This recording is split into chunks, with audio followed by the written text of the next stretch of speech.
इन दोनों को बुलाया नहीं गया। इनको बचाने के लिए और इनके बाद आने वालों को बचाने के लिए और इनसे पहले जाने वालों को बचाने के लिए फैज हमीद का केस इंतहाई कमजोर रखा गया। सिर्फ सियासत में मुदाखलत का एक लफ्ज इस्तेमाल किया गया।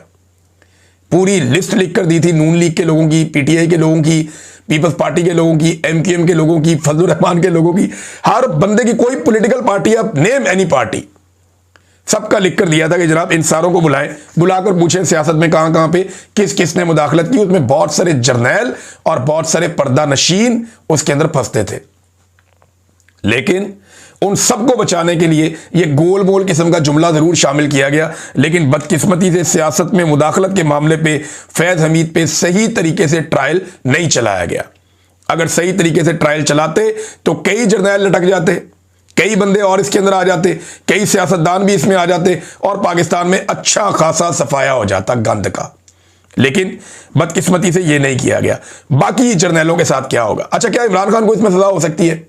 इसके लिए क्या इमरान खान को फौजी अदालत में ले जाएंगे? सवाल ही पैदा नहीं होता। वो मुल्क का साबिक वजीर आजम है और वजीर आजम को कोई सीक्रेट एक्ट ऐसे नहीं होता कि आप वजीर आजम के साथ आपने कोई चीज शेयर कर दी है।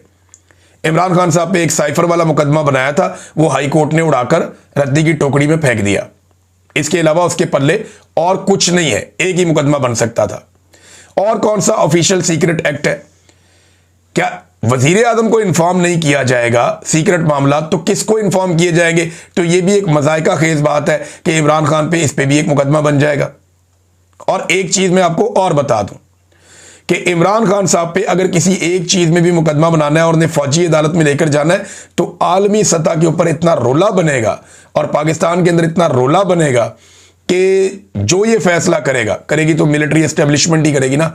आसिम मुनीर साहब ने करना है तो ये सर पकड़ के बैठ जाएंगे बाद में। इमरान खान को ये पाकिस्तान की अदालतों में पेश नहीं कर सकते। इमरान खान को ये अभी तक पाकिस्तान की अदालतों में कहीं पे पेश नहीं कर सके। ये अदालत को लेकर अडयाला जेल जाते हैं। ये इमरान खान को फौजी अदालत में लेकर जाएंगे, इनकी औकात है? सवाल ही पैदा नहीं होता। इनके लिए मुसीबत बन जाएगी। और फैज हमीद को इमरान खान के साथ जोड़ें तो तब ना, जब फैज हमीद ने पूरी लिस्ट दी है सियासतदानों की, लाओ इन सबको। फिर कब लाएंगे इन सबको? कैसे लाएंगे? तो इमरान खान पे ट्रायल होना है हाई कोर्ट में, सुप्रीम कोर्ट में या बाकी अदालतों में। बाकी अदालतों के अंदर हो सकता है। और अगर इस केस को उसके साथ जोड़ा गया तो पहले फैज हमीद के मामलात को निपटाना पड़ेगा। अब फैज हमीद के बाद ऑप्शन क्या है, पहले ये भी आप देख लें। एक तो ये है कि ये अपील में जा सकता है। पहली अपील का जो फोरम है फैज हमीद के लिए वो आर्मी चीफ है, फील्ड मार्शल आसिम मुनीर। तो आर्मी चीफ पहला फोरम है। दूसरा फोरम है हाई कोर्ट, तीसरा फोरम है सुप्रीम कोर्ट। तो 3 जगह पर यह अपील कर सकता है और कोई टाइम इसकी पाबंदी नहीं है। यानी जब ये आर्मी चीफ को अपील करेगा फैज हमीद कि भाई मुझे रिलीफ दिया जाए या मेरी अपील सुनी जाए, तो आर्मी चीफ की मर्जी है, जब तक मर्जी ना सुने वो अंदर रख सकता है फैज हमीद को। अब चंद सवालात मेरे और हैं कि क्या फैज हमीद को इमरान खान की तरह ट्रायल किया गया? लेकिन इससे पहले मैं एक बात आपको बता दूं कि रास्ता जो खुलना चाहिए था ना, जिसके ऊपर हम सारे खुश हो रहे हैं कि जर्नैल टंगेगा, इससे पहले भी जर्नैल टंगे हैं। जर्नैलों को इससे पहले भी सजाएं हुई हैं, लेकिन सजाएं इनकी माफ हो जाती हैं। मिसाल के तौर पे ये आप देखें ना, कुछ अर्सा पहले एयरफोर्स के एक बंदे को सजा होती है और उसके बारे में खबर आती है जनाब कि इसको 10 साल सजा सुनाई गई है और इसने कोई गद्दारी की है पाकिस्तान के साथ, जबकि उसकी फैमिली ये बताती है कि ये पोल खोल रहा था और ये एतराज कर रहा था करप्शन के खिलाफ जो इदारे के अंदर होती है। तो ये साबिक एयर मार्शल जवाद सईद, इसको 10 साल की सजा सुनाई गई। फिर उसने एयर चीफ को अपील कर दी और एयर चीफ ने वो सजा जो है वो 2 साल कर दी। अब उसमें से कितना अरसा तो कट गया पहले ही, अब ये छूट जाएगा। यही ऑप्शन फैज हमीद के पास भी मौजूद होगा।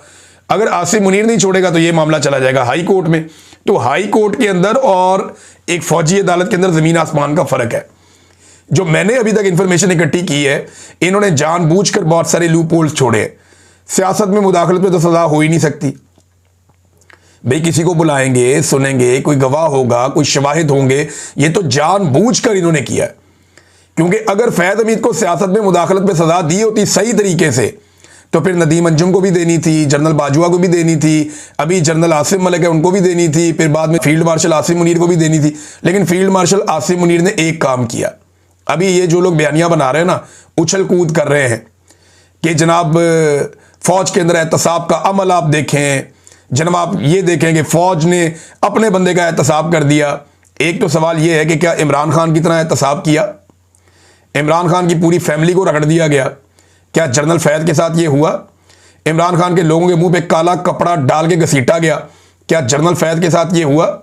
इमरान खान के साथ जो जुल्म और ज्यादती की गई, जिस तरह की कैद में उसे रखा गया, क्या जनरल फैज़ के साथ इस तरह से हुआ?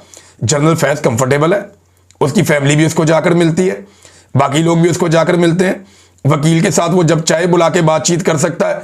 तो जनरल फैज़ को तो एक बेहतरीन और शहाना अंदाज में रखा गया है। उसको एयर कंडीशन भी अवेलेबल है, सर्दी में उसको हीटर भी अवेलेबल है, और वो टीवी भी देख सकता है, बाकी चीज़ें भी कर सकता है, किताबें पढ़ सकता है, एंजॉय कर सकता है, और बेहतरीन बेड शेड लगे हुए, माहौल बना हुआ है, प्रॉपर एक रेस्ट हाउस के अंदर है जनरल फैज़ हमीद। तो अपने जर्नैल को रखना है रेस्ट हाउस में, मेस के अंदर, जबकि इमरान खान को रखना है कहां पे? बदतरीन कालकोठरी के अंदर। तो ये जो सिविलियंस है ना, इनको कीड़े मकोड़े समझती है मिलिट्री एस्टेब्लिशमेंट। जनरल फैज़ के साथ भी वही सलूक होना चाहिए था जो सियासतदानों के साथ या आम पाकिस्तानियों के साथ किया जाता है। अच्छा, जनरल आसिम मुनीर ने क्या किया कि जनरल फैज़ हमीद को सजा सुनाने से पहले इस्तिस्ना ले लिया, यानी अपने आप को उन्होंने कम से कम महफूज कर लिया कि मैं महफूज रहूं, कल को मेरे ऊपर ये रास्ता जो खुल गया ये मेरी तरफ ना आ जाए। अव्वल तो रास्ता खुला ही नहीं। जिन लोगों को इस बात पे शक हो रहा है ना, या जो लोग ये कह रहे हैं, मैं तो बड़ा दिल में खुश हो रहा था कि अच्छा हुआ, और मैं पहले दिन से मुतालबा कर रहा हूं कि जनरल फैज़ को अगर सजा देनी है तो सियासत में और सहाफत में मुदाखलत पे दो। अब लाओ ना नाम सामने, कौन कौन से सियासतदान के साथ क्या क्या उसने सियासत के अंदर मुदाखलत की और कौन कौन से सहाफ़ियों के साथ कहां कहां पे उसने मुदाखलत की। लाओ रिकॉर्ड सामने रखो, कितने लोगों को सुना, कितने शवाहिद इकट्ठे किए, कितनी गवाहियां हासिल की, कितने लोगों ने क्या क्या सबूत वहां पे फराम किए? कोई चीज़ ही नहीं। तो जानबूझकर सिर्फ एक जुमला शामिल किया गया कि सियासत में मुदाखलत, और इसके कोई शवाहिद नहीं रखे गए। इसको इंतहाई कमजोर केस बनाया गया कि जब दिल करे ये बच जाएगा इसमें से। बाकी में इसको रगड़ा दे दिया, क्योंकि जनरल आसिम मुनीर का और जनरल फैज़ हमीद का अपना एक जाती मामला भी चल रहा है, क्योंकि आसिम मुनीर को हटाकर इमरान खान जनरल फैज़ को DG ISI लेकर आए थे, और जनरल फैज़ के साथ इमरान खान साहब के बेहतरीन ताल्लुकात भी थे।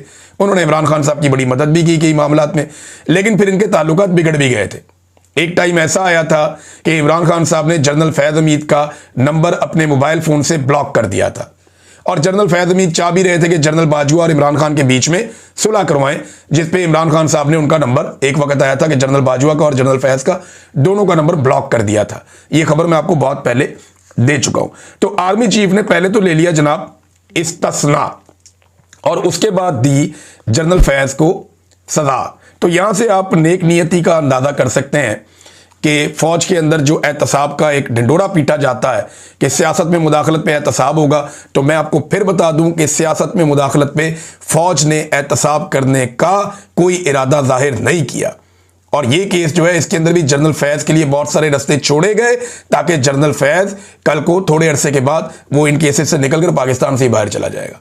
पाकिस्तान से बाहर ना चला गया तो चंद सालों से पाकिस्तान में रखा जाएगा, और वैसे भी वो कंफर्टेबल पोजीशन में है, उसको कोई ऐसी तकलीफ में तो रखा नहीं है जैसी तकलीफ में इमरान खान को रखा है। फैसल वाडा ने ये फैसला जो है ये चंद दिन पहले सुना दिया था, वसीम बदामी के प्रोग्राम में ARY पे बता दिया था। 14 साल का जिक्र भी उसने किया था। तो 14 साल की सजा हुई है जनरल फैज़ हमीद को। तो फैसल वाडा को कैसे पता था? ये सिर्फ फैसल वाडा को नहीं, कुछ और लोगों को भी पता था। ये कोई अदालती फैसला नहीं है कि जज जब फैसला सुनाए तब सबको पता चले। और ये तो मुशावरत के साथ होता है, अंदर खाते बातें हो रही होती हैं। वहां पे तो एक डमी अदालत होती है, ना उस आदमी का कानून के साथ कोई ताल्लुक है, ना किसी और चीज़ के साथ कोई ताल्लुक है। जो ये केस सुन रहा है एक जूनियर ऑफिसर होता है, और वो सीनियर ऑफिसर्स की मर्जी का इंतजार करता है, जैसे ऊपर से हुक्म आ जाता है वैसा ही वो फैसला सुना देता है। तो नाज़रीन, जितने लोग खुश हो रहे हैं कि जनरल फैज़ हमीद को सजा हो गई और सियासत में मुदाखलत पर जर्नैलों के एहतसाब का रास्ता खुल गया, वो लोग ज़रा ब्रेक लगाएं और इंतज़ार करें तफसीली फ़ैसले का। जब तफसीली फ़ैसला आएगा तो आपको पता चलेगा कि इसके अंदर टके की कोई औकात नहीं है। इन्होंने किसी गवाह को बुलाकर नहीं सुना, जो लिस्ट फ्राहम की गई उसमें से किसी आदमी को नहीं बुलाया गया, खुद भी किसी बंदे को किसी सबूत को सामने नहीं रखा गया। तो सियासत में मुदाखलत के मामले पर, जिस पे पूरी कौम की दिलचस्पी है, इस मामले पर कम से कम जनरल फैज़ हमीद को सजा नहीं सुनाई गई। और जो लोग इससे उम्मीद लगा रहे हैं कि इसमें इमरान खान को लपेट के सजा दे दी जाएगी, तो उस सजा की औकात टकेगी नहीं रहेगी। अगर कोई मामला बनाया भी गया तो जैसे 300 मुकदमा बनाए हैं उससे मिलती जुलती कोई कार्रवाई कर दी जाए, कोई कागजी कार्रवाई कर दी जाए तो कर दी जाए। इसकी कानूनी और आईनी हैसियत सिफर है, इसमें इमरान खान को रगड़ा नहीं दिया जा सकता। हाँ, बहुत सारे लोगों को इकट्ठा रगड़ा लग सकता था अगर बाकायदा जो लिस्ट फराम की गई थी उसके मुताबिक लोगों को बुला लिया जाता।